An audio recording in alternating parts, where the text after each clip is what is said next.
when we look at activities for training for sports, these are some of the things you might do.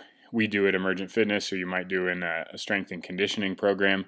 And there's no real data out there for injury rates in these things. But I think if we use some of the same logic that we would use for the previous chart, you can kind of think that indoor rowing might be one of the safest things we do. You got to try really hard to hurt yourself when you're doing indoor rowing.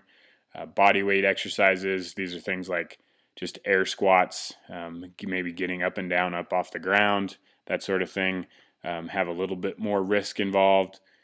Basic gymnastics, push-ups, pull-ups, dips, things like that have some more risk, and running, as we already mentioned, as a sport and just an activity, has more risk in it than indoor rowing, for example. Weightlifting, anytime you're moving an external object, you're going to add a little bit more amount of risk, because you may have to bail out of that movement, or you may drop the load and that causes you injury. There's a host of things we can think of. And then plyometrics are activities where, like box jumps, things where you're absorbing an impact, and they're going to have a higher possibility for risk. And then we can also break up individual exercises based on risk. So we can, again, this is based on just our expertise and experience in the gym, but I would put the deadlift and press at the low end of risk, while things like the overhead squat and the snatch, or even the clean and the jerk, where the weight is moving quickly, the exercises take more skill, they're all a little bit more, have a higher risk, a higher potential for injury. Doesn't mean you're going to get injured doing them. Doesn't mean you can't learn to do them safely and properly, but they're inherently have a higher opportunity for injury than perhaps the deadlift and the press. So there are a number of things that can multiply the amount of risk involved in an activity, and for here we'll stick with that activity being training in the gym. The first one of those multipliers might be a lack of education or experience. So if you don't know a lot about, say, the Olympic lifts, you may not know whether you're doing them correctly, or how dangerous they are. If you don't have a lot of experience with the lifts, you haven't practiced them that much, again, you suffer from those same kind of things I talked about with education. When you start getting tired, and this could be fatigue from not getting enough sleep the night before, to fatigue from whatever you just did in the gym. Maybe you're in a workout, and you're starting to get tired because you've been going for 10, 15 minutes. That's going to increase the risk that you might make a mistake, or that your form might break down.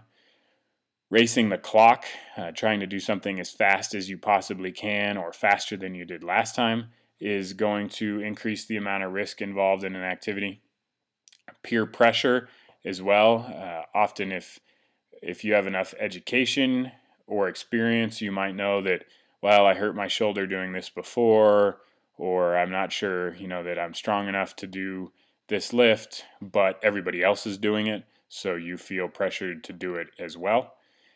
And competition goes along with that. If you're trying to race another athlete, anytime we're in competition, we increase the risk of injury, because by definition, if it's a true competition, we're pushing ourselves to the limit of what we can do.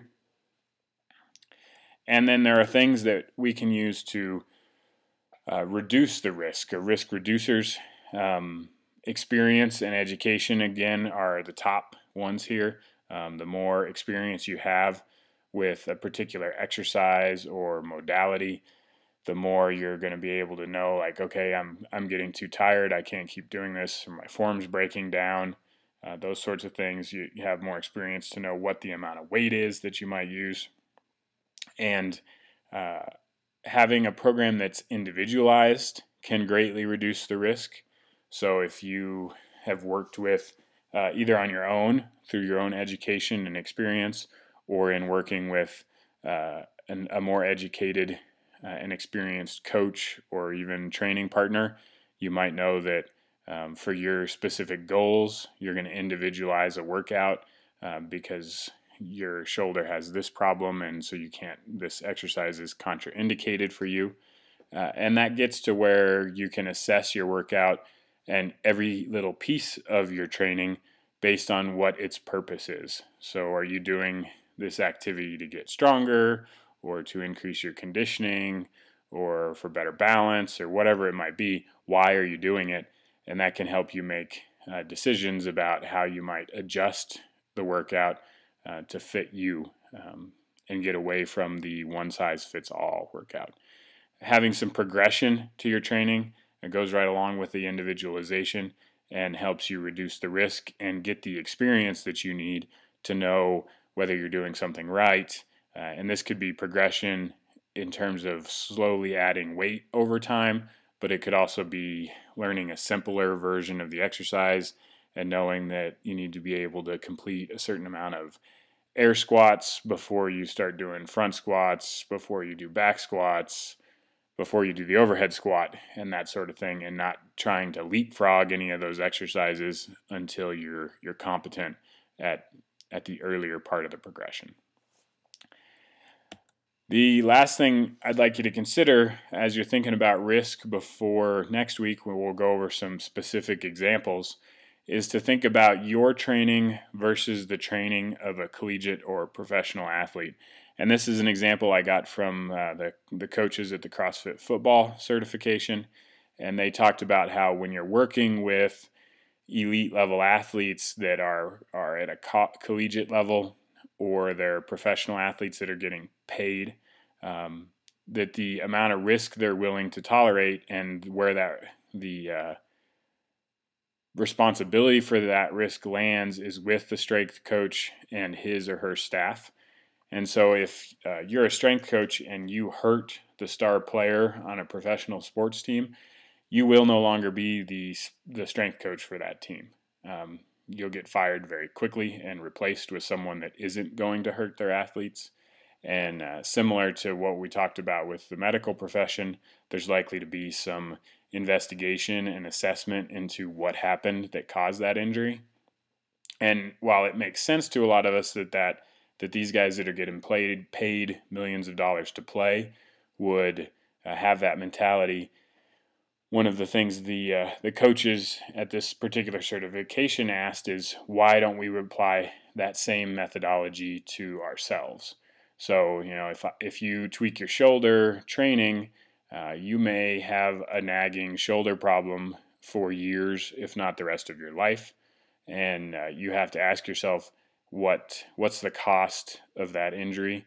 If you have that daily kind of slight pain or discomfort that annoys you, maybe prevents you from doing some activities, there's obviously a cost associated with that.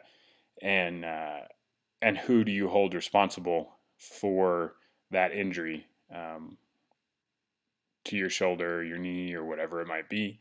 And how do you get in a place where you think about that your strength coach, or strength and conditioning coach, is held responsible for your safety and any injuries you might incur? And when are the times when you're okay with assuming all of that responsibility yourself, because maybe you're in a competition, or things like that. The strength coach in my example with professional athletes is not going to be held responsible as directly if one of their athletes get hurt on the field. There may be questions like, why didn't they do this exercise that could have prevented that injury? But it's not a clear one-to-one correlation like it is if the strength coach has them do a workout in the weight room that then results in an injury.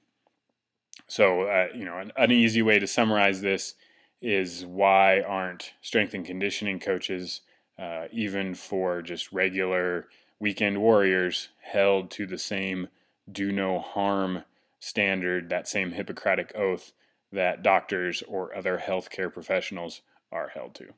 So this week, think about risk and how much risk you're willing to accept in your training program, what things might lead to more risk, how much of your personal responsibility you're delegating to your trainer or coach, And next week we'll look at some specific examples of exercises and workouts, how we might assign some values to the amount of risk involved, and consider how much risk we're willing to accept based on our training goals. If you're interested in these topics that we're talking about in the Coach's Corners, you might consider attending our Choosing a Training Program seminar later in April, on April 17th. You can get more information about that at emrafit.com. And if you have questions or feedback about the material in these presentations, you can submit that feedback through our contact form at emrafit.com or just put something in the comments. Thanks for listening.